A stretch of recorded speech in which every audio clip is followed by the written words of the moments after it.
de l'ensemble de la direction des activités sportives de la Ligue, donc la direction qui est en charge de l'organisation au sens large du championnat.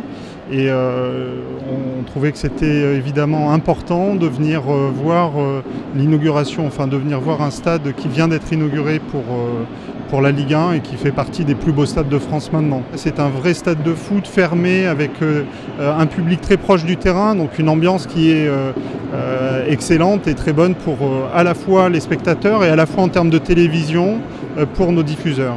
Ces deux innovations majeures que l'OGC Nice a mise en place avec l'aigle qui est effectivement le symbole du club et qui crée quelque chose de nouveau en France, de jamais vu, donc ça c'est vraiment très intéressant.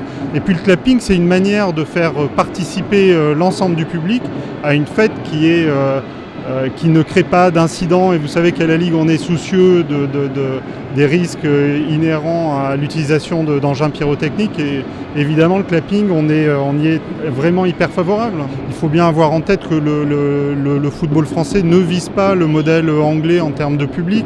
On est plus proche nous d'un championnat allemand avec un public qui est à la fois populaire et des stades modernes qui permettent aussi d'accueillir des populations business ou entreprises, et c'est ce mélange des deux qui fait que le modèle économique des clubs de football professionnels peut se développer demain, en tout cas on l'espère.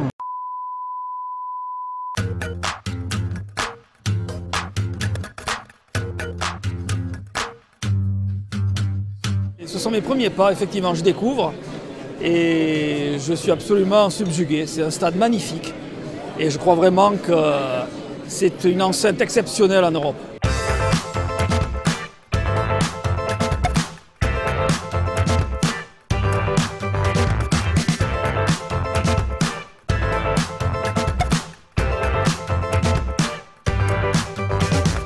Ouais, c'est un stade que je connais bien, que j'aime bien.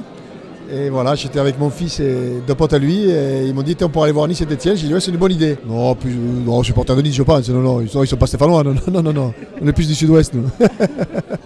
Et oui, mais vous savez qu'on revient jouer, c'est le 11, j'allais dire, c'est le 11 janvier contre Cardiff, Coupe d'Europe ici. Non, mais nous, la pelouse, elle nous convient. J'ai bien entendu que c'était pas la même chose pour les footeux. On en est désolé, mais nous, elle nous convient bien.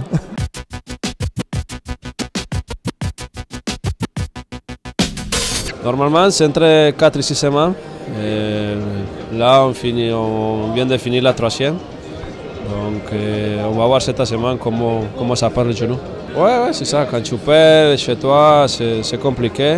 Mais bon, il faut lever la tête, il faut se remettre dans le travail et regarder devant. Ouais, c'est vrai, on est dans le dur, mais on travaille pour que ça tourne. Donc, voilà, cette semaine, tout le monde, je pense, va se remettre en question. Et voilà, il faut avancer.